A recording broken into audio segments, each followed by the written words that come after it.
गोळ्याच्या जाळ्यात अडकलेली माशी बघितलीस?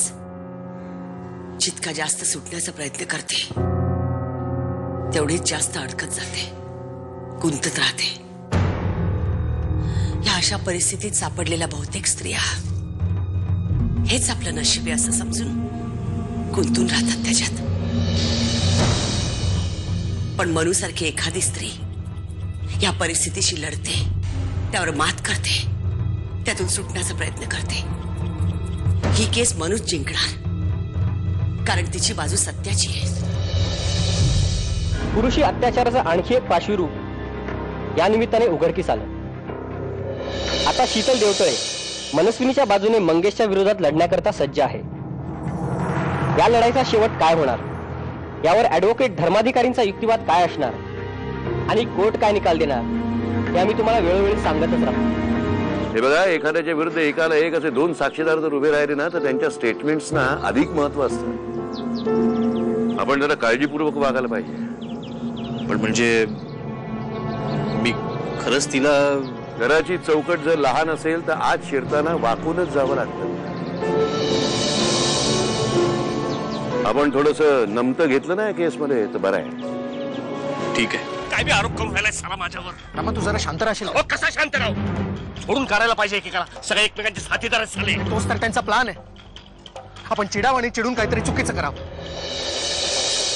आणि मीडियावाले काय टपलेलेच असतात राईचं पर्वत करून दाखवायला. शांत बस जरा. मंगेशला तरी याआधी कधी पाहिलंय का तुम्ही? नाही. बरं, मंगेश मुलींना फसवतो, त्यांना वापरतो, हा त्याचा व्यवसायच आहे, हे तुम्हाला कोणी सांगितलं? शीतलने सांगितलं ना. शीतलने सांगितलं, शीतलनी पाहिलं, शीतल म्हणाली. अरे काहीतरी स्वतः पाहिलेलं सांगा ना कोर्टामध्ये.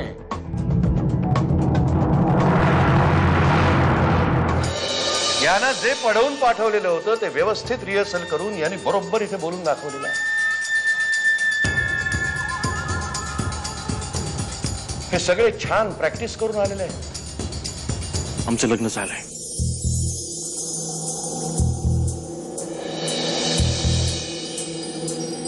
आमचं खूप प्रेम होतं एकमेकांवर, म्हणूनच आम्ही लग्न केलं. शीतल नेहमी म्हणायची मला बंगला नको, गाडी नको. अगदी एक जोडी कपड्यातही संसार करायला ती तयार होती.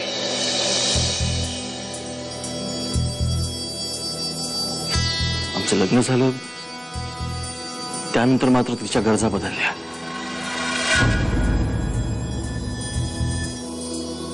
सारखं हे हवंय ते हवंय म्हणून कटकट करायला लागली.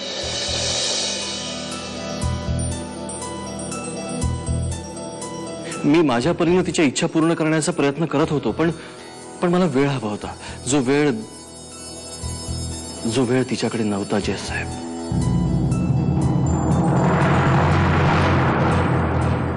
इतरांचे संसार उद्ध्वस्त करणं हा याचा पेशा आहे, म्हणून याला शिक्षा व्हायलाच. ए वकील, तुझ्या माझ्यावर आरोप लावतो, खोटे नाते आरोप लावतो.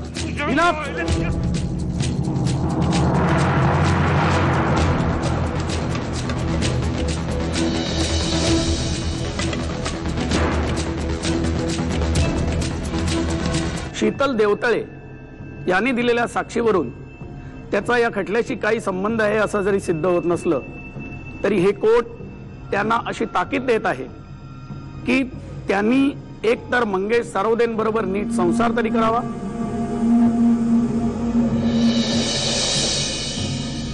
किंवा कायदेशीर घटस्फोट तरी घ्यावा.